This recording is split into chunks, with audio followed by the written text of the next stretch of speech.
मैं जानती हूँ तुम इस्लामाबाद नहीं गए, तुम अपने ऑफिस में थे। इम्पॉसिबल। वकार, तुम अच्छी तरह जानती हो मेरे लिए मेरी पर्सनल स्पेस कितनी इंपॉर्टेंट है। मजबूरी है। मजबूरी? इसी मजबूरी के चक्कर में पिछले कई हफ्ते से उन्हें घर में रखा हुआ है। शुक्र करो धक्के दे के बाहर नहीं निकाला, सिर्फ इस वजह से कि रोशनी को स्ट्रेस ना हो। But now they should leave. मैं समझ सकती हूँ तुम्हारी बात, और तुम अपनी जगह जस्टिफाइड भी हो, मगर क्या करें, रोशनी को लगता है कि वो अकेले मैनेज नहीं कर पाएंगे।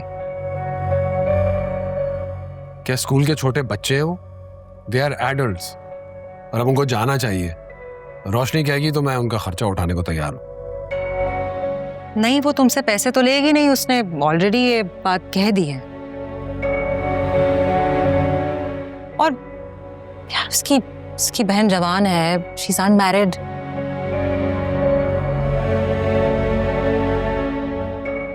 बहुत होशियार लड़की है वो। हाँ होगी, लेकिन वो रिस्पॉन्सिबिलिटी तो रोशनी की है ना। और तुम क्या चाहते हो वो क्या करे, ना इधर की रहे ना उधर की रहे, और फिर तुम आलियान की तरह कंप्लेन करो। तो ये कोई परमानेंट सोल्यूशन तो नहीं हो ना कि दोनों मेरे घर में रहते रहे। और अब मजीद मैं आयमा को टॉलरेट नहीं कर सकता। हाँ, हम कोशिश करके आयमा की शादी तो जल्द से जल्द करा देते हैं। साइम तो हॉस्टल में भी रह सकता है अपनी फर्दर स्टडीज के लिए। लेकिन प्लीज सोचो इस बारे में। मैंने रोशनी से अब तक ये बात छेड़ी नहीं है, तो ये तुम्हारी तरफ से आएगी ना तो उसे अच्छा लगेगा।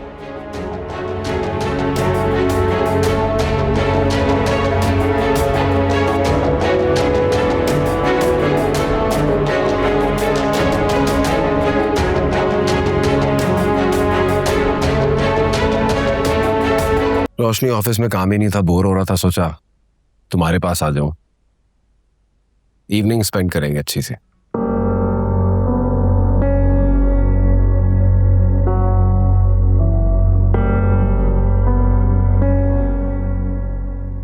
क्या बात है रोशनी, तुम्हारा चेहरा क्यों उतरा हुआ है? किसी ने कुछ कहा है?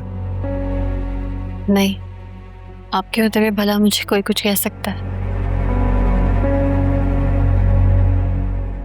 पक्की बात है?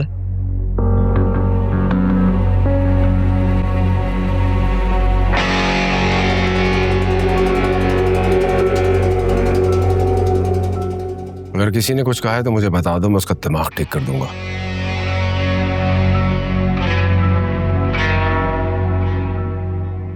नहीं, किसी ने कुछ नहीं कहा। ओके रोशनी, तुम चाय बनाओ, लॉन में बैठ के चाय पियेंगे और इसी तरह मुस्कुराती रहा करो, अच्छी लगती।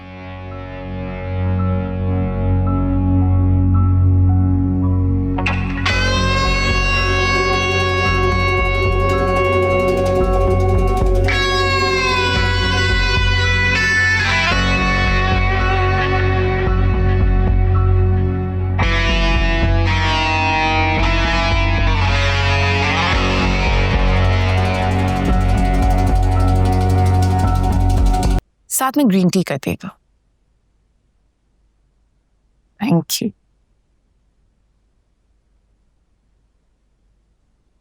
इस बार फिर वकार ने मुझसे बात नहीं की। आई डोंट नो क्या प्रॉब्लम है।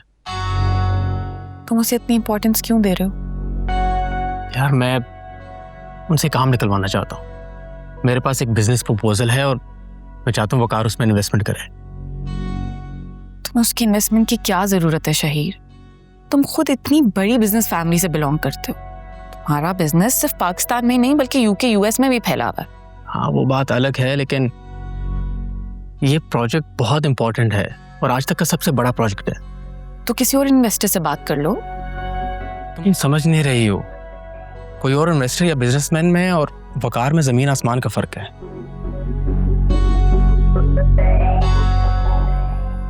और देखो वो तुम्हारा बहनोई हो गया है।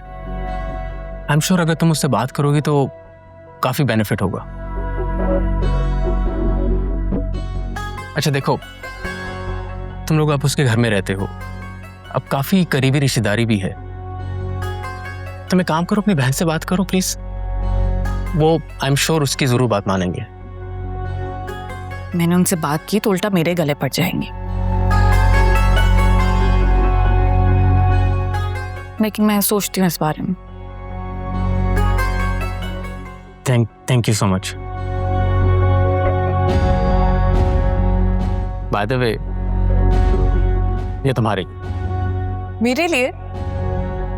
I know you like it. ये मेरी फेवरेट चॉकलेट्स हैं, पर अब यहाँ से मिलती ही नहीं है। हाँ, इसीलिए स्पेशली अपने चाचू से लंदन से मंगवाई है तुम्हारे लिए। Thank you so much.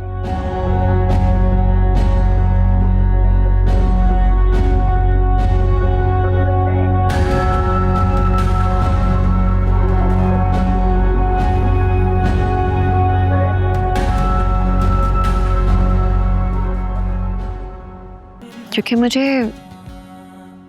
यकीन नहीं आता कि वकार का मेरी तरफ इतनी आसानी से झुकाव। आसानी से? पुलिस से रात जैसी आजमाइश से निकली हो तुम, मौत के मुंह से बची हो। अगर इतना सब होने के बावजूद वो तुमसे अभी भी बदगुमान रहता तो मैं उसे इंसान ना समझती। क्या फीलिंग्स बदल सकती हैं? फीलिंग्स तो पल पल में बदल जाती हैं। इंसान सोच समझ के ताल्लुक तो जोड़ सकता है, उसे निभा नहीं सकता। मगर सहरसा, मगर क्या? पहले जब वो तुमसे बदगुमान रहता था तो तुम भी उखड़ी उखड़ी रहती थी। अब जब वो तुमसे प्यार से पेश आ रहा है तो तुम भी मोहब्बत दिखाओ।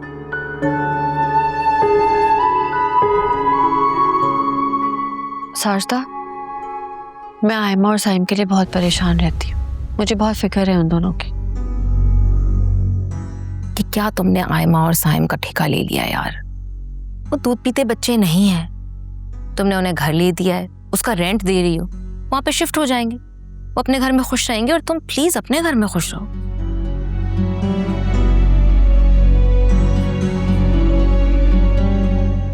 मुझे एक बात बताओ, इन दोनों का अकेले रहना मुनासिब है? मैंने कहा ना, वो दूध पीते बच्चे नहीं हैं। आयमा जैसी होशियार लड़की अपना और अपने भाई का ख्याल रख सकती है। यार मगर वो लड़का कौन? वो जिस दिन आयमा को मेरे घर छोड़ने आया था वो? हाँ, मुझे लगता है जो तमन्ना का कजिन है शहीर। पता नहीं। शहीर कौन? आयमा की एक बहुत क्लोज फ्रेंड है तमन्ना। काफी वेल ऑफ लोग हैं। अक्सर यूनिवर्सिटी से वो उसके घर चली जाया करती थी और अम्मी को बिल्कुल पसंद नहीं था। खैर पता नहीं, उसको देख के ही मुझे कंफर्म करना पड़ेगा, ऐसे तो नहीं बता सकती। जो तुमने हुलिया बताया था ना, वो जो लड़का आयमा को तुम्हारी तरफ ड्रॉप करने आया था, शहीर का हुलिया बिल्कुल वैसे ही लगा मुझे, और गाड़ी भी बिल्कुल सेम है।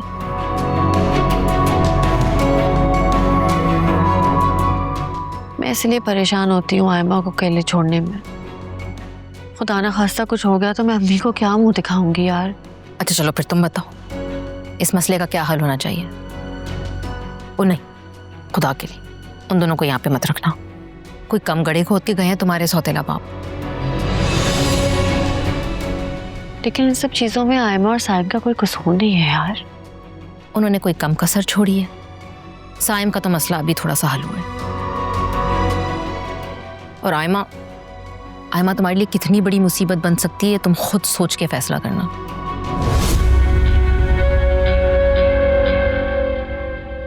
मेरे घर 4 दिन रही थी, मैं तो आजिज़ आ गई थी।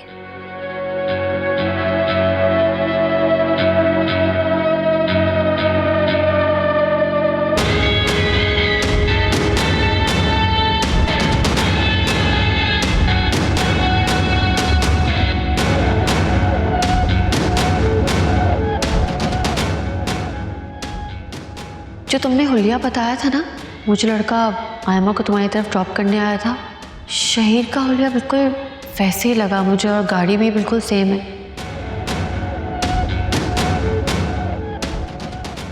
अब जितनी चाहें उतनी सीधी पट्टियाँ बढ़ा लें आप ही को, मुझे उन्हें मैनिपुलेट करना आता है। वो कल भी मेरे हाथों में कठपुतली बनी हुई थी और मैं आज भी उन्हें कठपुतली की तरह नचा सकती हूँ।